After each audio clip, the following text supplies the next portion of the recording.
अस्सलाम वालेकुम जी, कैसे हैं सब? उम्मीद करती हूँ कि सब ठीक-ठाक होंगे और अल्हम्दुलिल्लाह मैं भी हूँ बिल्कुल ठीक-ठाक।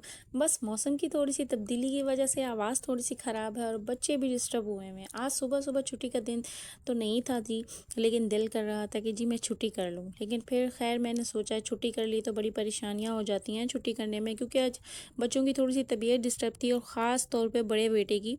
उसकी तबीयत आज कुछ डिस्टर्ब थी तो मैं उसकी तरफ से बड़ी टेंशन में थी। लेकिन मैं उसको दवाई देकर गई और मैंने कहा चलो शाम होती है तो फिर देखते हैं। सारा दिन बड़ी परेशानी और टेंशन में गुज़रा, क्योंकि जब बच्चे बीमार हो जाते हैं तो मुझे कुछ भी अच्छा नहीं लगता, मेरा किसी काम में दिल नहीं लगता। बस मेरा दिल करता है कि मैं बस अपने बच्चों के पास रहूँ और उनको देखूँ कि वो कैसे हैं और कैसे नहीं हैं। ख़ैर, सारा दिन में मैंने उसको एक बार फ़ोन किया और वो भी मोहल्ले में किसी के पास कॉल करती हूँ तो वो मुझे घर की इन्फॉर्मेशन वग़ैरह दे देती हैं कि बच्चे हैं घर पे या नहीं हैं, स्कूल गए हैं या नहीं गए हैं, तबीयत कैसी है। वो बेचारी अच्छी हैं, आकर देख भी लेती हैं इनको। ख़ैर, ये जी मैंने सारा दिन में किया और यहाँ जी मैं अपनी जॉब के लिए जा रही हूँ और जॉब से जब मैं घर लौटी तो फिर हन्नान की जो तबीयत है वो अजीब ही थी। मैं देख के बड़ा डिस्टर्ब हुई। आज ऐसा लग रहा था कि जैसे बारिश भी होगी, और लेकिन ख़ैर बारिश तो नहीं हुई, लेकिन मौसम फुल जो है बारिश वाला बना हुआ था। और आज यकीन जाने मेरा बिल्कुल माइंड नहीं था, बिल्कुल दिल नहीं था कि मैं आज ना कोई वीडियो अपलोड करूँगी या कोई वीडियो शूट करूँगी, क्योंकि दिल दिमाग जो है ना बिल्कुल मेरा बच्चों की तरफ लगा हुआ था। फिर मैंने सोचा कोई बात नहीं, आप सब भी फैमिली हैं और आप सबके साथ भी शेयर करना है और डे बाय डे एक रूटीन मैं आप सबके साथ शेयर कर रही हूँ, तो चलें छोटा मोटा व्लॉग जो है आप सबके साथ मैं शेयर करती हूँ। इधर मैं घर आई जी, हन्नान वैसे ही लेटा हुआ था और कुछ खाया पिया भी नहीं था। मैंने उससे पूछा कुछ खाया है तुमने, तो कहने लगा नहीं मम्मा मेरी तबीयत बहुत ज़्यादा ख़राब है, और रोने लग गया था कि आप आई क्यों नहीं। फिर मैंने उसको बताया कि बेटा मैंने बहुत कोशिश करी कि मैं छुट्टी लेके घर आ जाऊँ, पर मैं नहीं आ सकी। लेकिन वही बात है, जब बच्चे बीमार होते हैं तो उनका दिल तो करता है ना कि भई हमारे पास कोई बड़ा होना चाहिए। ऐसे टाइम के अंदर ना बस मैं कभी-कभी बहुत अपसेट हो जाती हूँ। बहुत सारी चीज़ें हैं जो मुझे मेंटली फिर डिस्टर्ब कर देती हैं जब बच्चे बिल्कुल ठीक ना हों तो। और ये मेरा बच्चा तो मेरा बहुत माशाल्लाह साथ देता है। अल्लाह पाक इसको सेहत तंदुरुस्ती दी और तमाम बच्चों को भी। ख़ैर जी, फिर मैंने इसको मेडिसिन दी और मैंने कहा चलो मुझे थोड़ा-सा काम कर लेने दो। सफाइयाँ वगैरह करके खाना वगैरह बना लूँ, फिर उसके बाद ये कि मैं तुम्हें डॉक्टर के पास ले जाऊँगी। घर पूरा फैला हुआ था जी। घर समेटा, जितनी हिम्मत थी उतना सारा काम किया। करने के बाद फिर हन्नान को भी सोचा था कि लेके जाऊँगी। आज सारा दिन सोचती रही क्या बात करूँ, क्या बात करूँ, क्या बनाऊँ घर जाकर। बस आज माइंड में ये 2 ही चीज़ें चल रही थी, किस टॉपिक पे बात करनी है, क्या बात करनी है। आज कुछ समझ में नहीं आ रहा था। दिमाग ऐसे था जैसे कि ना मेरा बिल्कुल माउफ हो गया हो। यहाँ जी हमारे दरख़्त पे, बल्कि हमारा तो नहीं है ख़ैर, मालिक मकान का दरख़्त है।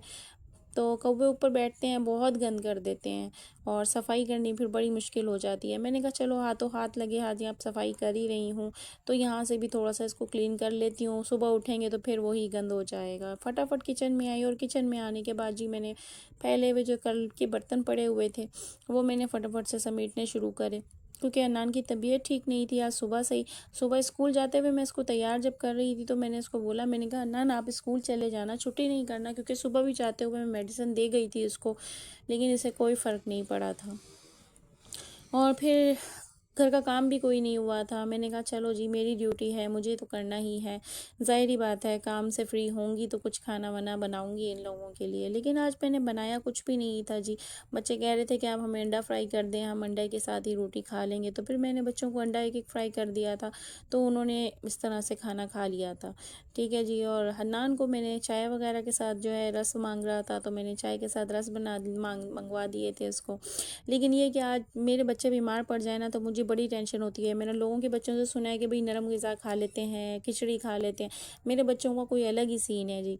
इनको तो जी हर हाल में रोटी ही चाहिए। ईद हो, त्यौहार हो, कोई भी मौका हो, इन्हें सुबह उठकर रोटी ही चाहिए।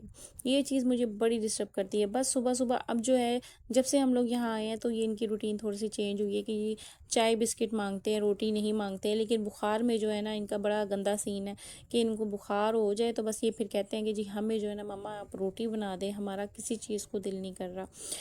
तो ख़ैर ये सब चीज़ें तो जी चलती रहेंगी। आज दिमाग बिल्कुल काम नहीं कर रहा है, क्या बात करनी है, क्या नहीं करनी है, कैसा व्लॉग बनेगा और कैसा नहीं बनेगा, मुझे कुछ भी समझ में नहीं आ रही है। लेकिन ख़ैर छोटी-सी काविश मैंने की है।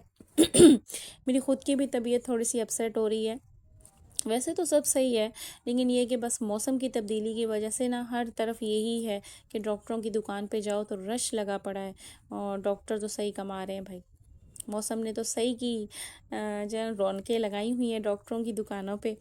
तो खैर जी, उनकी तो बिक्री बहुत अच्छी हो रही है और हम गरीबों की जेबें खाली हो रही हैं। मैं तो बस अपने तरीके से पूरी कोशिश करी थी कि हन्नान को मैं ठीक कर लूँगी मेडिसिन दे के, लेकिन हन्नान मेडिसिन से भी ठीक नहीं हुआ।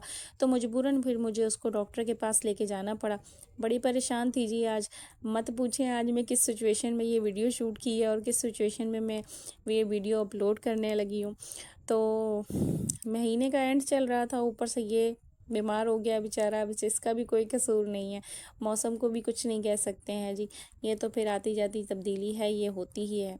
लेकिन खैर, ये छोटी छोटी सी जब चीज़ें आ जाएं और सैलरी का एंड हो बिल्कुल, तो फिर थोड़ा सा दिमाग जो है ना डिस्टर्ब हो जाता है कि यार ये क्या हो गया। मैंने तो ऐसा सोचा भी नहीं था कि महीने के एंड पर ऐसा कुछ होगा। तो सारा सिस्टम जो है ना वो आउट हो जाता है। घर के काम करके हटी, तो फिर मैंने हन्नान को चेक किया तो बुखार इसको अभी भी तेज़ था। मैंने कहा चलो मैं पानी की, ठंडे पानी की पट्टियाँ इसके सर पे रखती हूँ ताकि थोड़ा सा बुखार जो है वो इसका हल्का हो जाए। फिर डॉक्टर के पास मैं इसको ले जाऊँगी, क्योंकि डॉक्टर जी यहाँ पे ज़रा थोड़ा सा लेट बैठते हैं क्लिनिक में। तो इसी तरीके से फिर मैंने इसका जो है बुखार हल्का करने की कोशिश करी कि बुखार हल्का हो जाए तो फिर हम डॉक्टर के पास जाते हैं, जब तक थोड़ा सा टाइम भी हो जाएगा। यहाँ बच्चे बीमार हो तो मेरे दिल दिमाग को सुकून नहीं आता, और फिर आसपास मेरे कोई बोल रहा हो या मुझे ख़ास तौर पे कोई तंग कर रहा हो ना, तो फिर मुझे बड़ा ही गुस्सा आता है जी। मैं कहती हूँ बस खामोश हो जाओ, बिल्कुल चुप, मुझे किसी की आवाज़ नहीं आनी चाहिए। जिसकी तबीयत ठीक नहीं है ना, मेरा तमाम फोकस उसकी तरफ होना चाहिए, बस उसको देखूँ मैं वो क्या कर रहा है। खैर फिर मैं लेकर गई हन्नान को डॉक्टर के पास, मना करता रहा कि रहने दें, मैं ठीक हो जाऊँगा, आज भी पैनाडोल वगैरह पी लेता हूँ या खा लेता हूँ तो ठीक हो जाऊँगा। मैंने कहा नहीं बेटा, आज तो मैं ले जाऊँगी, लेकिन कल ये कि मुझसे काम पे जाया नहीं जाएगा, और मैं फिर आज भी सारा दिन परेशान रही हूँ, कल भी मैं जॉब पे सारा दिन परेशान ही रहूँगी। तो जी, मेरा व्लॉग आपको आज का कैसा लगा मुझे ज़रूर बताइएगा, और हन्नान के लिए दुआ कीजिएगा कि जी हन्नान जल्द से जल्द ठीक हो जाए। मिलते हैं आपसे नेक्स्ट व्लॉग में, अपना ख्याल रखिएगा। अल्लाह हाफिज़।